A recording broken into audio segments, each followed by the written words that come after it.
નમસ્કાર, પ્રદેશ 24 ગુજરાતીમાં આપનું સ્વાગત છે. હું છું કુંજ.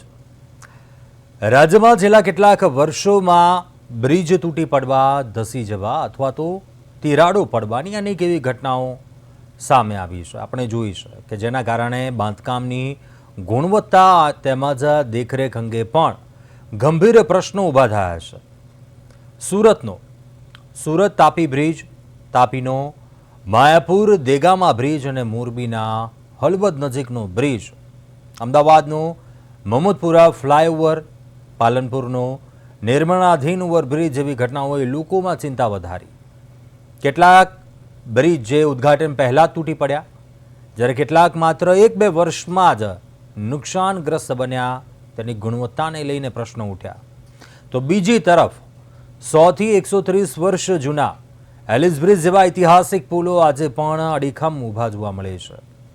આ વિસંગતતા નવા બાંધકામોની ગુણવત્તા, તકનીકી દેખરેખ અને જવાબદારી અંગે ચર્ચાનો વિષય બની છે.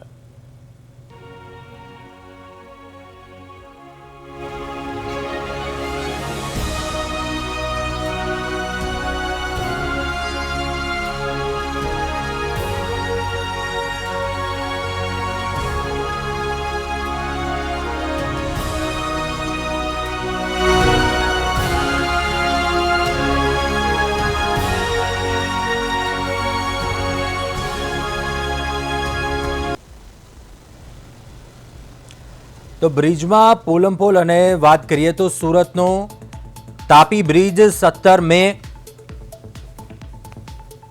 2023 ઉદ્ઘાટનના 40 દિવસમાં જ તિરાડો પડી. વરિયાવ તરફના રોડમાં જમીન ધસી પડી. ત્યારબાદ તાપી માયાપુર દેગામા બ્રિજ 14 જૂન 2023 બ્રિજ જે ઉદ્ઘાટન પહેલા તૂટી પડ્યો, મધ્ય ભાગ અચાનક તૂટી પડ્યો અને નદીમાં ખાબકી ગયો. મધ્ય ભાગ જે એકાએક તૂટી પડ્યો હતો અને નદીમાં ખાબક્યો હતો. 2023માં 14 જૂનની આ બનાવ હતો.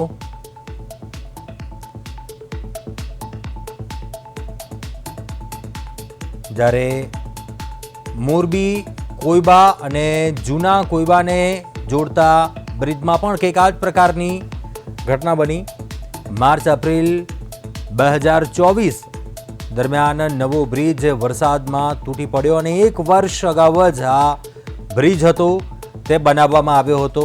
તેને લઈને ચોક્કસથી ક્યાંક પ્રશ્નો ઉઠ્યા, સવાલ ઉઠ્યા.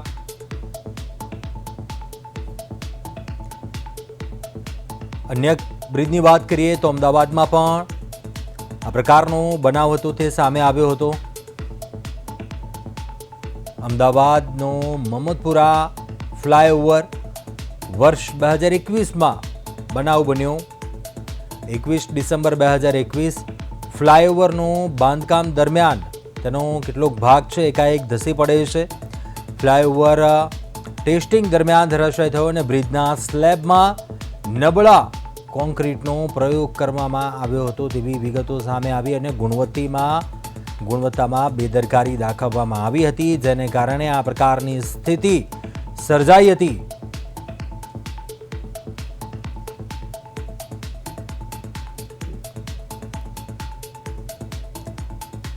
પ્રદેશ 24 ગુજરાતીના સવાલ: આધુનિક ટેકનોલોજી છતાં બ્રિજ કેમ તૂટી પડે છે? ગુણવત્તાને લઈને આખરે પ્રશ્ન કેમ? આધુનિક ટેકનોલોજી વિકાસની વાતો થાય છે, તેમ છતાં બ્રિજ તૂટી કેમ પડે? તેમાં આખરે એવી તો શું ખામી રહી જાય છે? જ્યારે વિકાસની વાત આવતું હોય છે, કરોડોનું બજેટ ફાળવવામાં આવતું હોય છે, પરંતુ કરોડોનો પ્રોજેક્ટ જ્યાં ગુણવત્તાની જવાબદારી કોણ લે છે? મસમોટી રકમ ફાળવવામાં આવતી હોય છે બજેટમાં.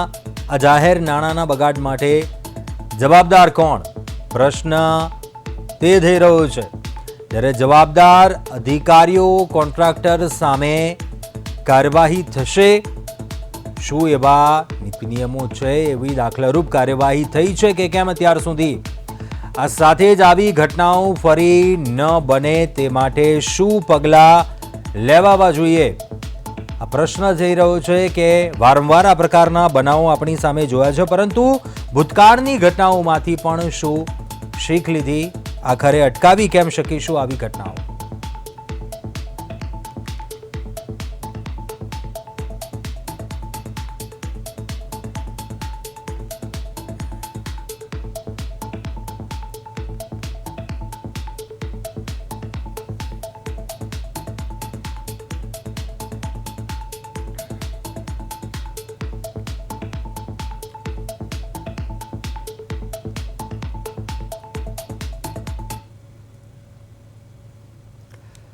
તો જો ગુજરાતમાં બ્રિજોની વાત કરીએ, ગંભીરા બ્રિજ, સુભાષ બ્રિજને વાત કરતા મોટાભાગના બ્રિજ છેલ્લા થોડાક વર્ષોમાં જ બનાવવામાં આવ્યા હોવા છતાં ટૂંકા સમયમાં તિરાડો, ઘસારા અને તૂટવાની ઘટનાઓને કારણે ચર્ચામાં આવ્યા. અને બીજી તરફ એક એવો પણ પુલ છે કે જે વર્ષ 1896માં માત્ર 11,000 રૂપિયાના ખર્ચે બનાવવામાં આવ્યો હતો. અંદાજિત 130 વર્ષનો સમય બીતી ગયો છતાં પણ આ પુલ આજે પણ અડીખમ ઊભો છે. અને કુદરતી આફતો વર્ષ 2015ની વિનાશક અતિવૃષ્ટિનો સામનો કર્યા બાદ પણ આ પુલને કોઈ મોટું નુકસાન થયું નથી.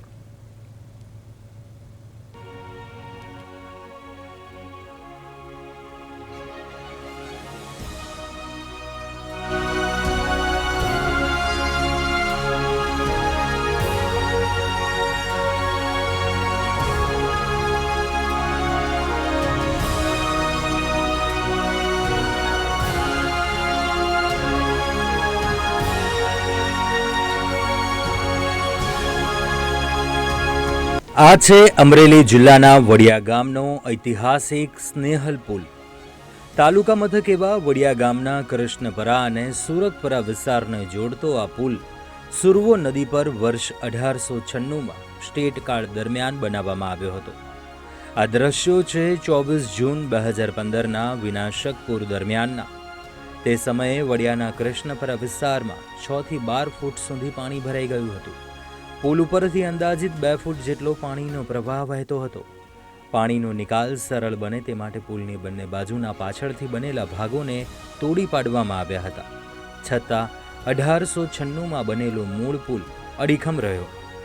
સ્થાનિક લોકોના મત પ્રમાણે આ પુલ સ્ટેટ કાળના ગુણવત્તાસભર બાંધકામનું શ્રેષ્ઠ ઉદાહરણ છે. પુલ છે એમાં પણ તપતી મારેલી છે અને વડિયા સ્ટેટે બનાવેલો છે. જે સુરગવાળા બાપુએ હતા એમને બનાવેલો છે.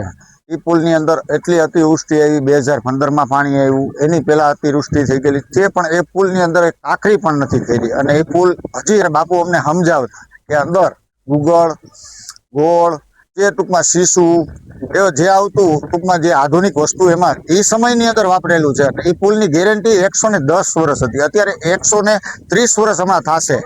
બ્રિજની વાત કરીએ તો અમદાવાદ શહેરમાં સાબરમતી નદી પર આવેલો 1 સદી કરતાં પણ જૂનો ઐતિહાસિક અને હેરિટેજ પુલ છે. વર્ષ 1892માં લોખંડ અને સ્ટીલથી બનેલો આ બોસ્ટ્રિંગ આર્ચ ડિઝાઇન ધરાવતો મજબૂત પુલ તૈયાર કરવામાં આવ્યો હતો. સમયની કસોટી પર ખરો ઉતરેલો આ પુલ આજે પણ અમદાવાદની ઓળખ અને એન્જિનિયરિંગ કુશળતાનું પ્રતીક માનવામાં આવે છે. અનેક પૂર, કુદરતી પડકારો અને વધતા ટ્રાફિકના દબાણ છતાં એલિસ બ્રિજ દાયકાઓ સુધી શહેરની જીવનરેખા તરીકે કાર્યરત રહ્યો છે. અમદાવાદના સુભાષ બ્રિજનો જે સ્પાનનો ભાગ હતો તે બેસી ગયો હતો અને તેના કારણે તેને રિનોવેશન કરવાનો નિર્ણય કરવામાં આવ્યો હતો. પણ ત્યારબાદ હવે આજે તે બ્રિજને સંપૂર્ણપણે તોડીને તેને નવો બનાવવાનો નિર્ણય કર્યો છે. ત્યારે હાલ આ જે દ્રશ્યો છે તે એલિસ બ્રિજના છે. એલિસ બ્રિજ એ સૌથી જૂનો બ્રિજ કહી શકાય અને 100થી વધારે વર્ષો જૂનો આ બ્રિજ જે છે તે આજે પણ અડીખમ ઊભેલો છે. અને આ બ્રિજમાં કોઈ પણ ખામી ન આવી હોય તેવું અત્યારે હાલ દેખાઈ રહ્યું છે. આટલા વર્ષો બાદ પણ આ જે બ્રિજ છે તે એવો ને એવો જોવા મળી રહ્યો છે. જ્યારે બીજા જે બ્રિજ જે નવા બનાવવામાં આવતા હોય છે તે બ્રિજ જે છે તે તેમાં કોઈક ને કોઈક ખામી આવતા તે 25 કે 30 વર્ષ જેટલું જ આયુષ્ય તે બ્રિજનું રહેતું હોય છે. પણ હાલ જે દ્રશ્યોમાં દેખાઈ રહ્યું છે કે આ જે બ્રિજ છે એલિસ બ્રિજ, તે બ્રિજ આટલા વર્ષો પછી પણ હજી પણ એવી ને એવી જ સ્થિતિમાં છે અને લોકો જે છે તે આ બ્રિજનો ઉપયોગ કરતા હોય છે. સૌથી જૂનો બ્રિજ છે, અંગ્રેજોના સમયમાં આ બ્રિજ બનાવવામાં આવ્યો હતો અને હજી પણ આ બ્રિજ એવો ને એવો જોવા મળી રહ્યો છે. જ્યારે બીજા કેટલાક બ્રિજ જે છે તે નવા બનાવવામાં આવતા હોય છે પણ 25-30 વર્ષમાં જ તે બ્રિજનું આયુષ્ય પૂરું થઈ જાય છે. અને તે બ્રિજને નવો બનાવવાનો સ્થિતિ સર્જાતી હોય છે. હાલ એક ઉદાહરણ આપણી પાસે સુભાષ બ્રિજનું છે કે માત્ર 52 વર્ષનું આયુષ્ય સુભાષ બ્રિજનું હતું અને ત્યારબાદ સુભાષ બ્રિજને હાલ સંપૂર્ણપણે તોડી પાડવામાં આવશે અને તેવો નિર્ણય કરવામાં આવ્યો છે. આજે કોર્પોરેશન દ્વારા આ નિર્ણય કરવામાં આવ્યો છે. તેને પહેલાં સ્પાનનો ભાગ બેસી જતાં તેને અવરજવર માટે બંધ કરવામાં આવ્યો હતો અને રિપેરિંગ કરવામાં આવવાનું હતું, પણ હવે તેની પિલરની પણ ગુણવત્તા સારી ના હોવાથી અને તેમાં પણ તિરાડો દેખાવા હોવાથી હાલ આ બ્રિજને સંપૂર્ણપણે તોડી પાડવાનો નિર્ણય કરાયો છે. કેમેરામેન બિપિન અમીન સાથે મૈત્રી વ્યાસ, પ્રદેશ 24 ગુજરાતી, અમદાવાદ. તો પ્રશ્ન એટલા માટે કરવો છે, બ્રિજમાં આખરે એવી તો શું પોલમપોલ થઈ રહી છે? કેમ કે વર્ષો પહેલાં જે બ્રિજ, જે પુલનું બાંધકામ થતું હતું તે હજુ પણ ક્યાંક અડીખમ છે સમારકામ બાદ, પરંતુ પાછલા કેટલાક વર્ષો દરમિયાન જે બ્રિજનું નિર્માણ કાર્ય થયું હોય પરંતુ ત્યારબાદ એવી તો શું ગુણવત્તામાં ખામી રહી જાય છે? પ્રશ્નો ઘણા બધા છે. આજ મામલે ચર્ચા કરીશું આજની વિશેષ રજૂઆતમાં. આપણી સાથે ગેસ્ટ જોડાયા છે ડૉક્ટર નિકુલભાઈ પટેલ, જેઓ સિવિલ એન્જિનિયરિંગ ક્ષેત્રના નિષ્ણાંત એક્સપર્ટ તરીકે જોડાયા છે. સાથે જ રમેશભાઈ વોરા, કોંગ્રેસ પ્રવક્તા, અને નિલેશભાઈ સોલંકી, બીજેપી પ્રવક્તા છે. આપ તમામ ગેસ્ટનું સ્વાગત છે આ ચર્ચામાં. પહેલો જ પ્રશ્ન નિલેશભાઈ આપને કરવા માંગુ છું. મુખ્યમંત્રી સાહેબ પણ ગુણવત્તાને લઈને ટકોર કરી ચૂક્યા છે. આપણે જોયું છે ભૂતકાળમાં જ્યારે પણ એવી ઘટનાઓ સામે આવી, પરંતુ આ અધિકારીઓ આખરે શું એ રસ નથી દાખવતા તેમના કામમાં? શું એ જવાબદારી એ નથી નિભાવતા અધિકારીઓ? ખામી હજુ ક્યાં રહી જાય છે? મુખ્યમંત્રી ટકોર કરે તો પણ વારંવાર આખરે આ પ્રકારના આપણે બનાવો જોવાના કે ગુણવત્તાને લઈને ક્યાંક પ્રશ્ન ઉઠે, બ્રિજમાં ખામી સર્જાય આ પ્રકારનું.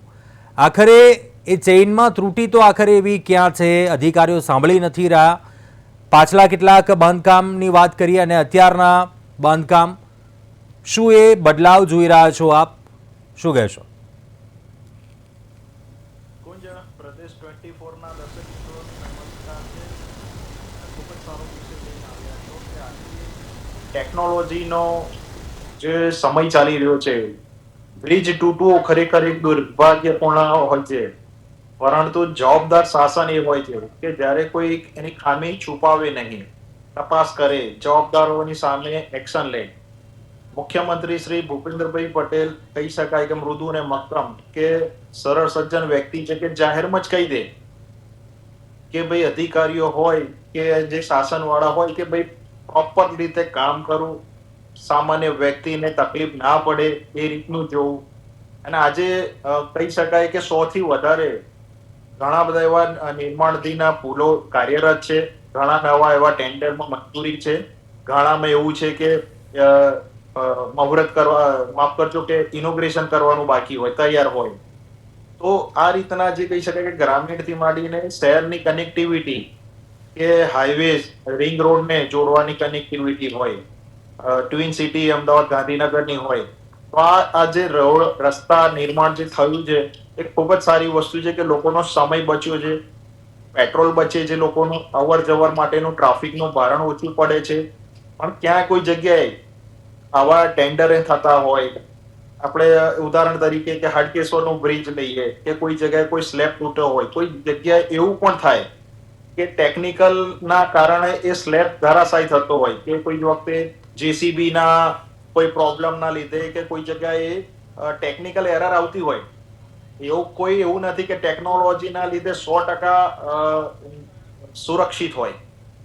ટેકનોલોજીના લીધે એ આદાન પ્રદાન થતું હોય કે એનો ટેકનોલોજીનો ઉપયોગ કરીને એનો એ આગામી દિવસોમાં જે ચેલેન્જીસ મળતા હોય એમાં શીખતા હોઈએ આપણે. એમાં એન્જિનિયરો હોય આપણી જોડે, ઇજનેરો છે કે આવા સારા એવા આપણી જોડે વિશેષજ્ઞો છે, એ લોકો કઈ રીતના ભારણ ઘટાડી શકાય એનો સર્વે કરવામાં આવે છે. આઈઆઈટી રૂડકીથી માંડીને ઘણી એવી વિશ્વ પ્રસિદ્ધ સંસ્થાઓ કે એમનો પણ આપણે સર્વે લેવામાં આવે છે. તમે જોયું હશે કે એક બ્રિજ તૈયાર છે ગાંધીનગરનો, એની ઉપર તકરીબન 9 ડમ્પર ભરેલા, આ બાજુ લેફ્ટ અને રાઈટ 18 ડમ્પરો બ્રિજની વચ્ચે ઉભા રાખ્યા. એ કદાચ ઘણા મીડિયામાં ફોટો પણ આવેલો છે.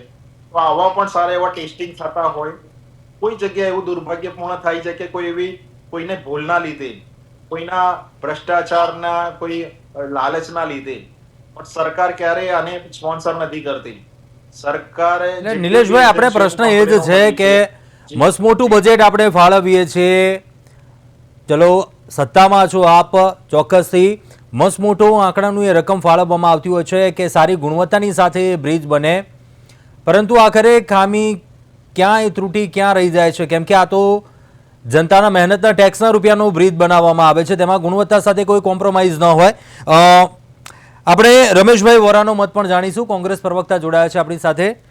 રમેશભાઈ, આપનો શું મત છે? એક તો પાછલા કેટલાક વર્ષો દરમિયાનના બાંધકામની ગુણવત્તાની એ બ્રિજની આપણે વાત કરીએ ને પાછલા કેટલાક વર્ષો દરમિયાન આપણે જે કોઈ આપણી આસપાસ બનતા આજે બનાવો જોયા છે, આખરે પરિસ્થિતિ બદલાઈ, સમય બદલાયો, પરંતુ આખરે બદલાયું તો શું ન બદલાયું? ગુણવત્તા તો કમસે કમ બદલાવી જોઈતી હતી. શું કહેશો? જી, નિલેશભાઈ જે પ્રકારે વાત કરી, હવે જે પ્રકારે ગુજરાતની અંદર 2020 થી લઈને 2025 સુધીમાં 17 જેટલા બ્રિજો તૂટ્યા છે. અમદાવાદની અંદર આટકેશ્વર બ્રિજ પછી અત્યારે સુભાષ બ્રિજની જે કામગીરી શરૂ છે. આપે કહ્યું કે વર્ષો પહેલા બનાવેલા જૂના બ્રિજો હજી સુધી પણ તૂટતા નથી અને નવા તૂટી રહ્યા છે. तो एक कहावत है कि वो जमाना और था जब मकान कच्चे और लोग कच्चे थे, કે એમની પાસે ટેકનોલોજી નતા, પરંતુ જે પ્રકારે એમની જવાબદારી સોંપવામાં આવતી હતી એમાં પ્રમાણિકતા અને ક્વોલિટીમાં ક્યાંય કોઈ કોમ્પ્રોમાઇઝ કરતા નહોતા. એનું પરિણામ આજે પણ આપણે જોઈ રહ્યા છીએ કે વર્ષો જૂના પુલ આજ પણ યથાવત છે. હવે જે પ્રમાણે ટેકનોલોજીની વાત છે, તો હું માનું છું ત્યાં સુધી એક હુકનો લો છે, એટલે હુક્સ લો કહેવાય છે કે કોઈ પણ વસ્તુ ની ઉપર એની મર્યાદા સુધી તેના ઉપર વજન મૂકવામાં આવે તો ત્યાં સુધી બરાબર છે, પણ કોઈ પણ વસ્તુ ની એક મર્યાદા સુધી તેના મૂળ આકારમાં જ રહે અને એની મર્યાદા પાર થઈ જાય તો એ વસ્તુ તૂટી જાય. એટલે કે બ્રિજ ઉપર પણ તેની ડિઝાઇનની ક્ષમતા કરતા વધારે વજન આવે તો પણ બ્રિજ તૂટી જાય. ધારો કે કોઈ દોરી છે, એની ક્ષમતા કરતા એના પર વધારે વજન લટકાવવામાં આવે તો એ દોરી પણ તૂટી જાય. એવી જ રીતે ટ્રકની અંદર ઓવરલોડ કરવામાં આવે તો એની એક્સેલ અને સ્પ્રિંગ પણ તૂટી જાય. એટલે મોટાભાગના બ્રિજ છે એ જે બનાવવામાં આવે છે, એ બનાવવાની જે ડિઝાઇન છે એ ડિઝાઇનની સાથે સાથે એની કેપેસિટી હોય, અને કેપેસિટી કરતા ક્યારેક વધારે ઓવરલોડેડ વસ્તુ એમાંથી પસાર કરવામાં આવે તો આવા પ્રકારની ઘટના બનતી હોય છે. હવે અમદાવાદ શહેરની હું વાત કરું તો જે પ્રકારે સુભાષ બ્રિજનો જે અત્યારે કામ ચાલી રહ્યું, ત્યાં જે એન્જિનિયરિંગ વિભાગ છે એમના એન્જિનિયરનું કેવું એવું છે કે જે પહેલા બ્રિજો બની ગયા એ બધા જૂની ડિઝાઇન, એટલે કે ડબલ એ ક્લાસની ડિઝાઇન હતી. એ ડિઝાઇન પ્રમાણે અમે લોકો બ્રિજો બનાવતા હતા, અને હવે એસપી લોડિંગ સિસ્ટમ એટલે સ્પેશિયલ વ્હીકલ લોડિંગ, એટલે કે નવી ડિઝાઇન ને પદ્ધતિથી અમે અત્યારે બ્રિજો બનાવી રહ્યા છે.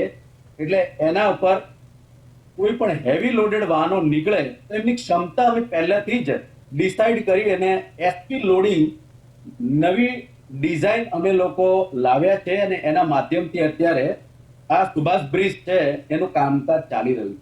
18 થી 20 મહિનામાં આ કામ પૂર્ણ થશે એવું કહેવું છે. વાત મુદ્દાની એ છે કે વર્ષો પહેલા ટેકનોલોજી નથી, તેમ છતાં બનેલા બ્રિજો લોંગ સમય સુધી ટકી રહેતા હતા, અને હવે ટેકનોલોજી આવી ગઈ તેમ છતાં શોર્ટ પીરિયડમાં અથવા ઉદ્ઘાટન કરતા પહેલા તૂટી જાય છે. તો ક્યાંક ને ક્યાંક ગુણવત્તાની ખામી હોવાનું ખુલ્લેઆમ બહાર આવે છે. ચલો, આપણી સાથે એક્સપર્ટ જોડાયેલા છે, નિકુલભાઈ પટેલને પણ આપણે એમનો મત જાણીએ. ડોક્ટર નિકુલભાઈ, શું માનવું છે? પહેલા વાહનો ઓછા હતા, અત્યારે વાહનો વધી ગયા એટલે ભાર વધી ગયો, કે ખરેખર આ ગુણવત્તાની વાત છે? એક્સપર્ટ તરીકે આપ કઈ રીતે જુઓ છો આને? સૌ પ્રથમ તો હું મારા પ્રતિક્રિયા એવા આપીશ કે જે રીતના ઘણા બ્રિજો બની રહ્યા છે ગુજરાતની અંદર, પરંતુ અમુક સ્પેસિફિક બ્રિજો તૂટી રહ્યા છે, એની પાછળના મૂળભૂત કારણો આપણે જોઈએ તો ડેફિનેટલી તમે જો ઇન્ડિયન રોડ કોંગ્રેસના હેન્ડબુકની અંદર જે પ્રમાણે સ્ટાન્ડર્ડ ઓપરેટિંગ પ્રોસિજર SOPs આપ્યા હોય, એક બ્રિજ કઈ રીતના બનવો જોઈએ એના બેઝના અંદર જે સોઇલ ટેસ્ટ છે એ સોઇલ ખરેખર લોડ બેરિંગ કેપેસિટી ધરાવે છે કે નથી ધરાવતી. એના લોડ બેરિંગ કેપેસિટી ના ધરાવતી હોય તો એના નીચેના સોઇલના પહેલા કામ કરવા પડે, જેથી જે પિલર જે સપોર્ટિંગ સ્ટ્રક્ચર છે એને વાઇબ્રેશન્સ કે એના પર લોડ આવે ત્યારે એના ઇફેક્ટિવનેસ કે એના શું કહેવાય કે બકલિંગ ના થાય. આ બધી જ પરિસ્થિતિ ધ્યાનમાં રાખ્યા પછી જ તમારે એના બ્રિજ કન્સ્ટ્રક્શન ચાલુ કરવામાં આવે, અને ખાસ કરીને એના જે કોન્ક્રીટ સ્ટ્રક્ચર છે, એના જે રેઇન્ફોર્સમેન્ટ એટલે કે સળિયાઓ છે, એનું ખાસ તકેદારી રૂપી જો ધ્યાન રાખવામાં આવે તો એના ફેક્ટર ઓફ સેફટી કન્સિડર કરીને કરીએ તો મારા ખ્યાલથી કોઈ પણ લોડ આવવાથી એ બ્રિજીસની અંદર કોઈ પણ ફટીગ આવવા ના જોઈએ. પરંતુ મારી જે ઓબ્ઝર્વેશન છે એ ઓબ્ઝર્વેશનમાં એવું છે કે કશે ને કશે ગુણવત્તા સાથે કોમ્પ્રોમાઇઝ કરવામાં આવતું હોય, ખાસ કરીને સ્ટ્રક્ચર જોડે. અને સેકન્ડલી ટાઈમ બાઉન્ડ, પહેલા તમે જુઓ બ્રિજો બનવામાં સમય લાગતા હતા, એના સમય અંતરે ઓબ્ઝર્વેશન થતા હતા, ઓબ્ઝર્વેશન પછી એના ક્વોલિટી ચેક થતા હતા, ક્વોલિટી ચેકના રિપોર્ટ ઓકે આવે ત્યાર પછી એના સેકન્ડ લેયર કે એના સેકન્ડ લેવલના કામગીરી શરૂ થતા હતા. પરંતુ હવેના પ્રોસિજરલ એસ્પેક્ટમાં એવું છે કે જે અધિકારીઓ એના રિસ્પોન્સિબલ હોય છે એ કદાચ સાઇટ વિઝિટના અભાવે કાં તો સમયના અભાવે, પ્રોજેક્ટના ટાઈમલાઈનના અભાવે આ બધી જ પરિસ્થિતિના અંદર જલ્દી કામ કરવાના હેતુસર કશે ને કશે એના ક્વોલિટી ચેક જોડે કોમ્પ્રોમાઇઝ કરી રહ્યા હોય એવું કદાચ આંખે ઊંડીને વળગી રહ્યું છે. એના લીધે જ આવા ફટીગ ફેલિયર કશે ને કશે એક ક્રેકના રૂપમાં ઉપસ્થિત થાય છે, અને એ ક્રેક જ્યારે ડેવલપ થઈને મોટી થાય છે તો એ ફેલિયરના રૂપમાં આપણી સામે બ્રિજ કોલેપ્સના તારણ તરીકે આવે છે.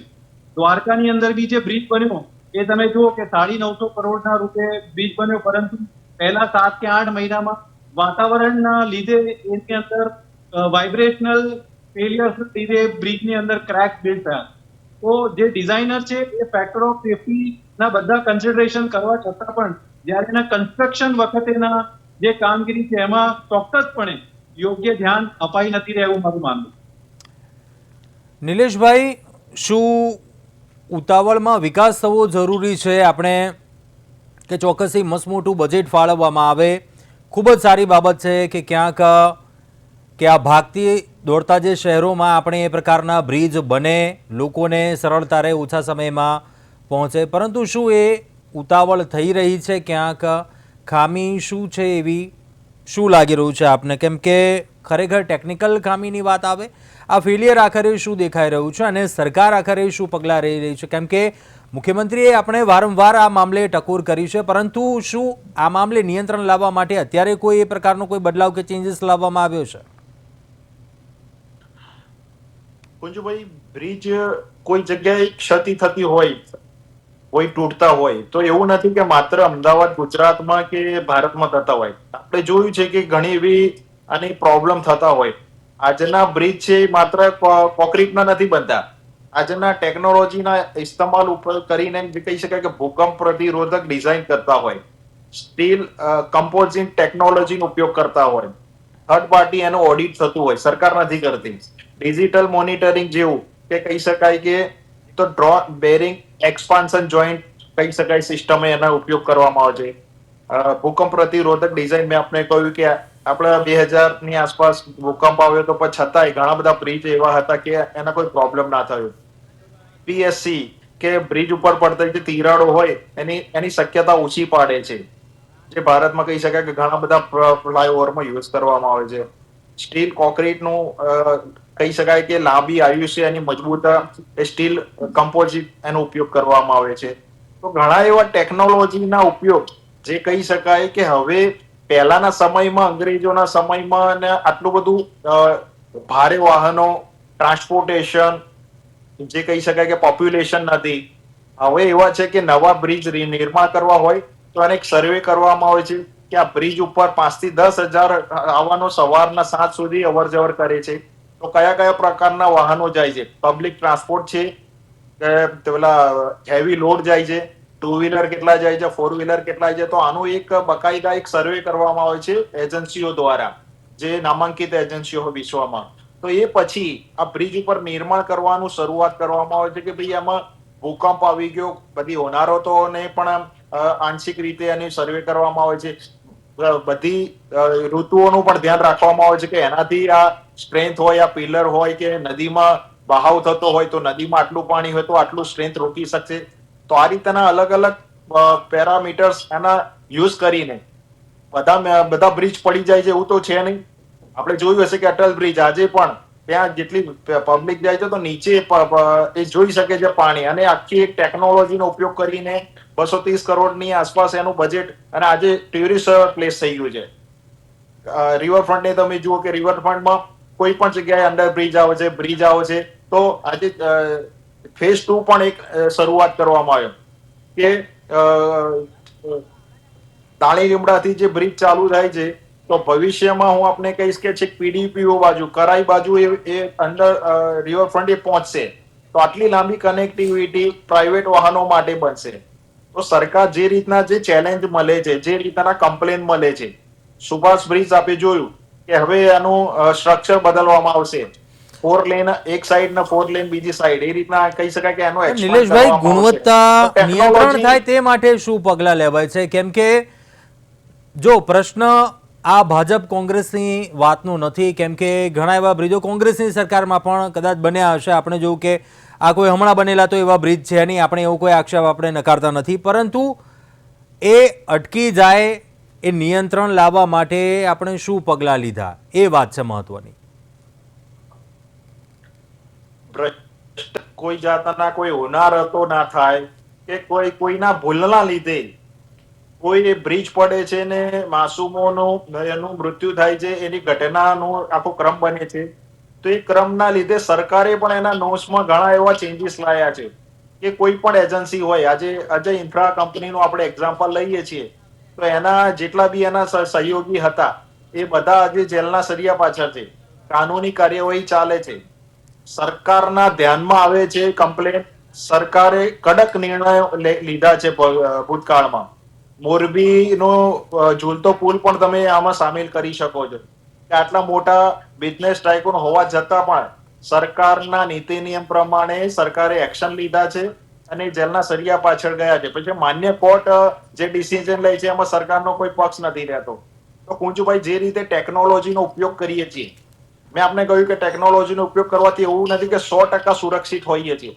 ટેકનોલોજીનો ઉપયોગ કરવાથી એની આવરદા, એની કહી શકાય કે મજબૂતાઈ જળવાય છે, કઈ રીતના એમાં આગળ કામ કરી શકાય છે. કોઈ કમ્પ્લેન મળે છે તો તાત્કાલિક બ્રિજ બંધ કરવામાં આવે છે. તો આ રીતે જેમ સરકારને પણ એન્જિનિયર હોય, એના ઇજનેરો હોય, એ લોકોની પણ જેમ જેમ નવી અપડેટ મળે છે તો નવા બ્રિજોમાં પણ એ ટેકનોલોજી ઉપયોગ કરે છે. ચાલો રમેશભાઈ, આપને પ્રશ્ન કરવા માંગુ છું. જો વાત ભાજપ કોંગ્રેસનો કોઈ પક્ષની વાત નથી કે કોઈ બ્રિજ ભાજપ સત્તામાં હશે ત્યારે, પરંતુ કેટલાક બ્રિજ કોંગ્રેસ સત્તામાં હતી ત્યારે પણ બન્યો હશે. પરંતુ આખરે શું એ બદલાવ, એ ચેન્જીસ આવવો જોઈતો હતો સમય અને પરિસ્થિતિની સાથે? વિકાસ થયો આપણે સૌ કોઈએ જોયો, પરંતુ પરિસ્થિતિ અને સમય પ્રમાણે ગુણવત્તા પણ બદલાવી જોઈતી હતી, તો તે આખરે કેમ ન બદલાઈ? જી, આપે જે પ્રશ્ન કહ્યો પ્રમાણે મેં નિકુલભાઈને સાંભળ્યા. નિકુલભાઈ એક એન્જિનિયર છે અને એમને એન્જિનિયરિંગ ભાષામાં એમણે જે કંઈ કન્સ્ટ્રક્શનને લગતી સૂચના આપી અને આપણને બધાને એ વસ્તુથી વાકેફ કર્યા. હવે ખાસ કરીને કે જે બ્રિજ બનાવવામાં આવે, હવે જે બ્રિજ બનાવવામાં આવે છે એના અંદર જે રીતે આપણે સુભાષ બ્રિજની વાત કરી કે અમદાવાદ મ્યુનિસિપલ કોર્પોરેશન 18 થી 20 મહિનાની અંદર આ બ્રિજ બની જાય. ખાસ કરીને મારું કહેવું એ છે કે જે પ્રકારે કોઈ પણ બ્રિજની ડિઝાઇનિંગ કરવામાં આવે એટલે એની કેપેસિટી ડિસાઇડ થતી હોય કે ભાઈ આ બ્રિજ બનશે તો આનાથી આટલા કેપેસિટીથી વધારે વજનવાળું વાહન અહીંથી નીકળવું ના જોઈએ. તો એ બની ગયા પછી પણ એનું મોનિટરિંગ કરવું જોઈએ, જેથી એની કેપેસિટી કરતા વધારે વજનવાળું વાહન ત્યાં ના નીકળે તો એ પુલને પણ આપણે લોંગ ટાઈમ સુધી સેફ રાખી શકાય. એક એ વાત. જ્યારે બ્રિજ બનતો હોય ત્યારે કોન્ટ્રાક્ટર્સને એ કામગીરી કરવાની હોય, એમાં જે સરકાર દ્વારા જે ટેન્ડર બહાર પાડવામાં આવે એના અંદર જે એબ્સ્ટ્રેક્ટ છે, એબ્સ્ટ્રેક્ટની અંદર જે આઇટમો છે એ આઇટમો બ્રિજના મટીરિયલમાં યુઝ થતી હોય ત્યારે એ સ્ટાન્ડર્ડ પૂર્વક યુઝ થાય છે કે નહીં એનું ઇન્સ્પેક્શન પણ થવું જોઈએ. સાથે સાથે જે કઈ કામગીરી દરમિયાન લેબોરેટરીમાં ટેસ્ટિંગ કરવામાં આવે એમાં ગવર્મેન્ટની NABL લેબોરેટરી છે અમદાવાદની મેટલ ડેપો મ્યુનિસિપલ કોર્પોરેશનની લેબ છે અને રાજ્ય સરકારની ગેરી લેબ છે ગાંધીનગર ખાતે. આ જે લેબ છે ત્યાં એનું પરીક્ષણ કરવામાં આવે છે. તો એનું પણ આપણે ધ્યાન રાખવું જોઈએ કે આ જે પ્રકારે સેમ્પલ ત્યાં પાસ કરવામાં આવે છે ગુણવત્તાનું, તો એ ખરેખર ત્યાં તો કોઈ એવી મિલીભગતથી કોઈ સેમ્પલ તો પાસ થયા કે નથી એનું પણ આપણે ધ્યાન રાખવું જોઈએ.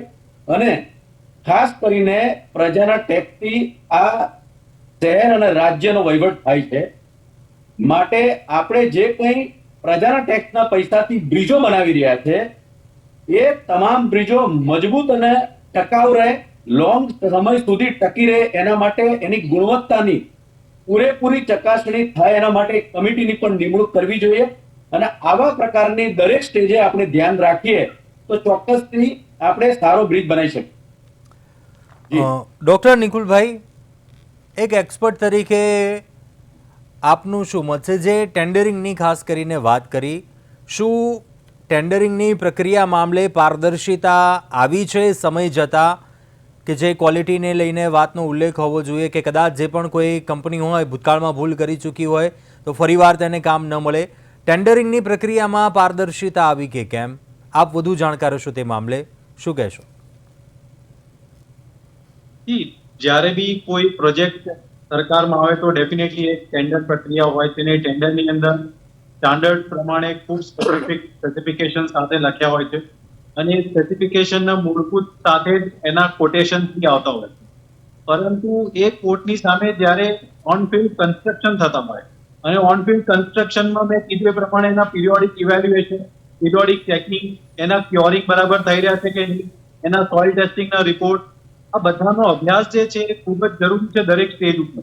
એ દરેક સ્ટેજ ઉપર ચેક્સ ને બેલેન્સીસ ના થાય તો એને રિવિઝિટ કરવું પડે.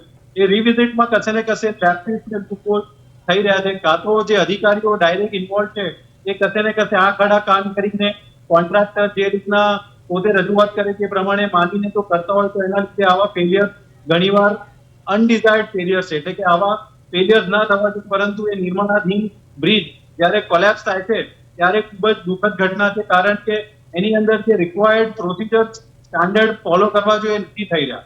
તો એના પાછળ જવાબદાર કોણ? હું એ બિલીવ કરું છું કે ખાસ કરીને જે કન્સ્ટ્રક્શન કંપની અને જે અધિકારી રિસ્પોન્સિબલ છે એના માટે. બ્રિજ બની ગયા પછી એના પર કોઈ વાહન ચડે અને રોડના લીધે જે ફેલિયર્સ આવે છે આખી વસ્તુ અલગ છે. પરંતુ હવે જે આપણે જોઈ રહ્યા છે ગુજરાતની અંદર એ નિર્માણાધીન બ્રિજ તૂટી રહ્યા છે, તો કશે ને કશે એના સ્ટ્રક્ચરલ ફેલિયર થવાના પાછળના કારણનો જે છે એ એના ઇમ્પ્રોપર ફોલોઈંગ ઓફ ગાઈડલાઇન, એના જે મટીરિયલ્સ છે એમાં કશે ને કશે કોમ્પ્રોમાઇઝ કરવું, રેઇન્ફોર્સમેન્ટ એટલે કે જે તળિયાઓના ગુણવત્તા છે એ કશે ને કશે એના રિલેટેડ છે કે નહીં એના યોગ્ય સમયે ચકાસણી, અને જે સિમેન્ટ છે એનો ક્યોરિંગ પીરિયડ એ બી કશે કોમ્પ્રોમાઇઝ થતો હોય જલ્દી બનાવવાના ભાગરૂપે, તો આ બધી જે ધ્યાન રાખવાની જે જવાબદારી છે એ કોન્ટ્રાક્ટરની તો છે જ, પરંતુ જોડે જોડે અધિકારીઓની છે. આ બંને જણા ભેગા મળીને જો યોગ્ય રીતે એના કામગીરી કરે તો મારા ખ્યાલથી કોઈ પણ બ્રિજ તૂટી ન શકે. પરંતુ હું એક્સપર્ટ તરીકે એટલું જ કહેવા માંગીશ કે અધિકારીની પ્રાથમિક જવાબદારી છે, એના પછી કોન્ટ્રાક્ટરની છે, અને એ બંનેની ફેલિયરની સામે સરકારની વધારે જવાબદારી છે કે આવા લોકોને આજીવન સજા થાય, કારણ કે એ લોકો સ્ટાન્ડર્ડ ઓપરેટિંગ પ્રોસિજર ના પ્રોસિજર ફોલો નથી કરતા, અને એવા લોકોને બ્લેકલિસ્ટ નહીં પરંતુ એવા લોકોને કાયમી માટે બિઝનેસમાંથી દૂર કરવા જોઈએ એવું મારું માનવું છે. નિલેશભાઈ, વાત ત્યાં જ આવીને અટકી ગઈ. અધિકારીઓ જવાબદારી નથી સમજતા, શું એ ક્યાંક હજુ પણ ખામી છે? એ સિરિયસલી નથી લેતા કે ક્યાંય એ પારદર્શિતા હજુ પણ નથી ક્યાંક એ સિસ્ટમમાં? તેને કારણે કદાચ આ પ્રકારના દ્રશ્યો, કેમ કે નિર્માણાધીનની બ્રિજની વાત કરી નિકુલભાઈએ, પણ શું આખરે ગુણવત્તા નિયંત્રણ માટે પણ શું સરકાર પગલાં લઈ રહી છે? અને ફરીવાર કે ચેન્જીસ શું લાવવામાં આવ્યા છે આના માટે કે જે જવાબદાર આ પ્રકારની કોઈ એવી કંપની પણ હોય કે કોઈ બનાવ બન્યો હોય ચાલુ કામ દરમિયાન પણ ફરીવાર તેને કોઈ કામ ન મળે, બ્લેકલિસ્ટ કરવામાં આવે, દાખલારૂપ કાર્યવાહીની વાત કરીએ, શું કહેશો? નહીં, સ્વાભાવિક છે કે કોઈ કંપનીને આવી કમ્પ્લેન મળે છે, કોઈ દુર્ઘટનામાં જવાબદાર ઠેરવવામાં આવે છે તપાસના અંતે, તો એને બ્લેકલિસ્ટ કરવામાં આવે છે. ઇલેક્ટ્રિસિટીની સાથે સાથે એના જે પણ કર્મી અંદર જે પણ ઇન્વોલ્વ હોય એ લોકોને જેલના સજાના પ્રાવધાન છે. પ્લસ એની સાથે એની જેટલી બધી જે સરકારના ખર્ચો થયો હોય, જનતાના ટેક્સના પૈસાઓ વેડફ્યા હોય, તો એ લોકો જોડે પૂરેપૂરી એના વ્યાજ સાથે માન્ય કોર્ટના આદેશ અનુસાર વસૂલ કરવામાં આવે છે. નવા બ્રિજની વાત કરીએ તો લોડ ટેસ્ટિંગની આપણે વાત કરી તો અત્યારે હાલ નવા ટેકનોલોજીના નવા માપદંડો પ્રમાણે સ્ટેટિસ્ટિક્સ ટેસ્ટ કહી શકાય, ડાયનેમિક ટેસ્ટ કહી શકાય છે. કોન્ક્રીટ અને સ્ટીલની કેટલી ગુણવત્તા છે એનું પણ એ માપણી કરવામાં આવે છે. નોન ડિસ્ટ્રિક્ટ ટેસ્ટ કે NDT, અલ્ટ્રામેટિક રિબાઉલિંગ હેમર કે ટેકનિકલ ઘણી બધી વસ્તુઓ છે. તો આ રીતના જે કહી શકાય કે જે ઘટનાઓ બને છે, જે કોઈ બ્રિજ તૂટી જાય છે, કઈ રીતનો બન્યો છે એના રિપોર્ટ સરકાર પાસે જાય છે, અને કોઈ માનવ રહિત છે, કોઈ ભ્રષ્ટાચારના સંજોગોમાં થયું છે કે કોઈ જાતની કોઈ ટેકનિકલ ઇસ્યુના લીધે છે, તો એ એના તપાસ એજન્સીના સ્વરૂપે એ જે તે એજન્સીઓને દંડ કરવામાં આવે છે, સજા કરવામાં આવે છે, એનો પેનલ્ટી લગાવવામાં આવે છે, અને જેલના કહી શકાય કે એના કાયદા અનુસાર એને સજા કરવામાં આવે છે. પણ કોઈ પણ જાતના કહી શકાય કે કોઈ ભ્રષ્ટાચારમાં અધિકારી સંડોવાય છે, એજન્સી છે, તો નિલેશભાઈ, પછી એક એને વાત પણ શોર્ટમાં આપણે હવે, સમયનો આપણો અભાવ છે, પરંતુ શું એ જવાબદારી નક્કી થવી જોઈએ? આપને લાગે છે કે એ કોન્ટ્રાક્ટર હોય કે એ કંપનીઓ જ્યારે પણ ટેન્ડરિંગ પ્રક્રિયા થતી હોય, ચલો પારદર્શિતા તેમાં રહે છે, પરંતુ ત્યારબાદ પણ શું એ જવાબદારી હવે નક્કી થવી જોઈએ કે કોઈ કડક એવા નિયમો લાવવા જોઈએ એમાં, કે આ પ્રકારથી એ સિરિયસનેસ આવે, અધિકારીઓ પણ એ જવાબદારીપૂર્વક કામ કરે? નહીં, છે જ, બધા જ નીતિ નિયમો કડક છે જ.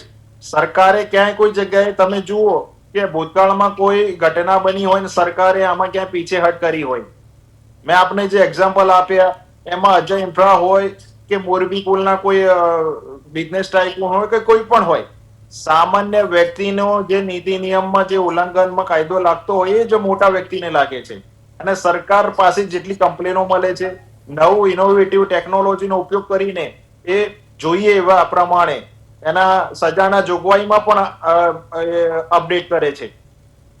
કારણ કે આ જેટલી તમે આગળ વધશો એટલી જેટલી પણ સરકારને સૂચના મળે છે, કમ્પ્લેનો મળે છે, તો એમાં તાત્કાલિક એ અગ્રેસર કામ કરે જ છે. રમેશભાઈને આપણે સાંભળીએ. રમેશભાઈ, શું ખરેખર અત્યારે ઓછા ખર્ચે વધુ કામ થઈ રહ્યું છે, અધિકારીઓ જવાબદારી નથી સમજી રહ્યા, પારદર્શિતાની વાત હોય, પરંતુ શું ખામી લાગે છે અને શું ચેન્જીસ આવવું જોઈએ? શું કહેશો? ચેન્જીસમાં નિકુલભાઈ જે પ્રમાણે કહ્યું કે આ પ્રકારની જે બ્રિજની કામગીરી છે, બ્રિજની કામગીરીમાં કોન્ટ્રાક્ટર અને અધિકારી આ બે મેઇન રિસ્પોન્સિબલ વ્યક્તિ છે. ત્યાર પછી ત્રીજા વ્યક્તિની વાત આવે, કેમ કે આ બ્રિજ બનવાની જે કામગીરી છે એના અંદર અપ ટુ એન્ડ, સ્ટાર્ટિંગ થી લઈને એન્ડ સુધીની અંદર આ બે જ વ્યક્તિ મેઇન હોય છે કે અધિકારીઓની સૂચના મુજબ કોન્ટ્રાક્ટર કામ કરે છે, અને કોન્ટ્રાક્ટર જે કામ કરે છે એ બરાબર કરે છે કે નહીં એની ચકાસણી કરવાનું કામ અધિકારી. એટલે આ બંને પ્રમાણિકતાથી ગુણવત્તાભર્યા માલ સામાન સાથે જો નિયમ મુજબ અને ટેન્ડર ના નોર્મ્સ મુજબ કામગીરી કરે તો ચોક્કસપણે કોઈ જ પ્રકારે ક્યારે બ્રિજ તૂટે નહીં, લોંગ ટાઈમ ચાલે, ટકાઉ રહે. પરંતુ ક્યાંક ને ક્યાંક જે પ્રકારે બ્રિજો તૂટી રહ્યા છે, એક મારા ધ્યાનમાં એ પણ વાત આવી છે કે પોલિટિકલ પાર્ટી, એટલે સત્તાધારી પાર્ટી જ્યારે કોઈ પણ સ્થાનિક સ્વરાજ્યની ચૂંટણી આવતી હોય અથવા રાજ્ય સરકારની વિધાનસભાની ચૂંટણી આવતી હોય, બ્રિજો બનવાની કામગીરી ચાલુ હોય, પરંતુ બ્રિજ પહેલા એ કામ પતી જાય, એનું ઉદ્ઘાટન થાય, એનો બેનિફિટ લેવાનો હોય, આવા બેનિફિટને ધ્યાનમાં રાખીને ક્યારેક એનું જે પીરિયડ હોય એને ટૂંકાઈ દેવામાં આવે અને ફટાફટ કામ જો કરાવી દેવામાં આવે તો પણ ગુણવત્તા જળવાઈ રહે નહીં.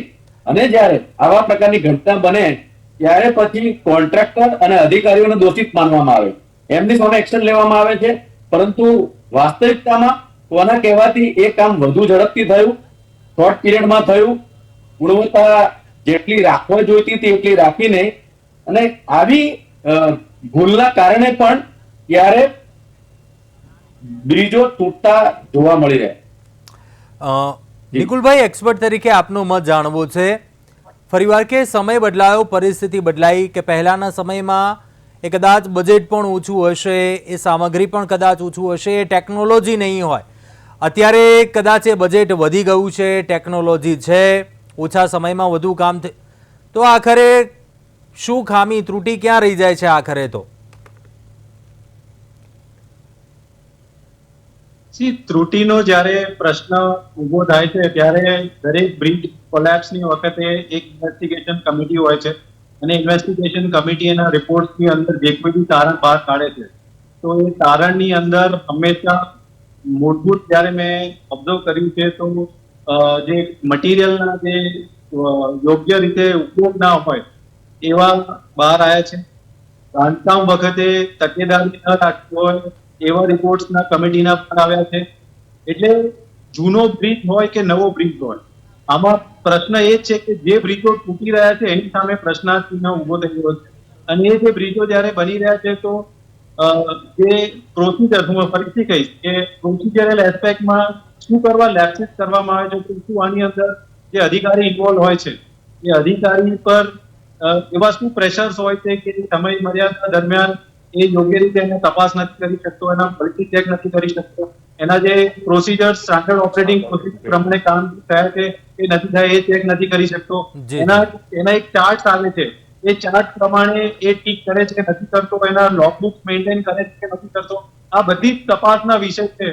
મારા ખ્યાલથી જ્યારે કોઈ બ્રિજ ફેલિયર થાય તો મારા ખ્યાલથી એક સેન્ટ્રલ એક હાઈ લેવલ કમિટી થવું જોઈએ અને કમિટીના જે બી રિપોર્ટ આવે એ રિપોર્ટના આધારિત નેક્સ્ટ વખત એવી ભૂલ ના થાય એના માટેની તકેદારી રાખી છે. પરંતુ મેક્સિમમ કેસમાં હવે તો એક એક્સપર્ટ તરીકે મને ભ્રષ્ટાચાર થતા હોય એવા બી ઘણીવાર દુઃખ સાથે કહેવું પડે છે, કારણ કે જે અધિકારીઓ એના કામગીરીથી કેમ પરે રહે છે અને કેમ યોગ્ય રીતે મેઝરમેન્ટ બુક, લોગ બુક, એના પ્રોક્યોરમેન્ટ, એના પ્રોસિજર એસ્પેક્ટ કશે ને કશે ફોલો ના થતા હોય એનું ધ્યાન નથી રાખતા. તો આ ખાડા કામ કરવાનું કામ બધા કરી દેવા હોય એવું મારું એક્સપર્ટ તરીકે માનવું છે. અને એની પાછળ લોકોના પૈસા વ્યય થઈ રહ્યા છે તો એના માટે સરકાર પ્રાથમિક જવાબદારી લઈ અને યોગ્ય કામગીરી કરે તો ભવિષ્યમાં આવું દુર્ઘટના ટાળી શકાય. જી, ચોક્કસથી સમયનો અભાવ છે, આપણે ચર્ચા સમાપ્ત કરીશું. નિલેશભાઈ સોલંકી, રમેશભાઈ અને ડોક્ટર નિકુલ પટેલ, આપ તમામ ચર્ચામાં જોડાયા અને અભિપ્રાય આપ્યો, ખૂબ ખૂબ આભાર. કહેવાનું એટલું થાય કે જૂના બ્રિજોની આપણે વાત કરીએ છીએ, પરિસ્થિતિ બદલાઈ, વિકાસની આપણે વાત કરીએ છીએ, બજેટ હવે મસ્ત મોટું ફાળવવામાં આવે છે, લોકોના જનતાના ટેક્સના પૈસા છે, આ એ વેડફાઈ નહીં, તે ક્યાંક જરૂરી છે. એ જવાબદારી પણ એ અધિકારીઓએ સમજવી પડશે. એ જે સિસ્ટમમાં જે ક્યાંક ખામી હોય, એ ત્રુટી હોય, એ દૂર કરવી પડશે. અત્યારે હાલ આ વિશેષ રજૂઆતમાં બસ આટલું. આપ જોતા રહો પ્રદેશ 24 ગુજરાતી. નમસ્કાર.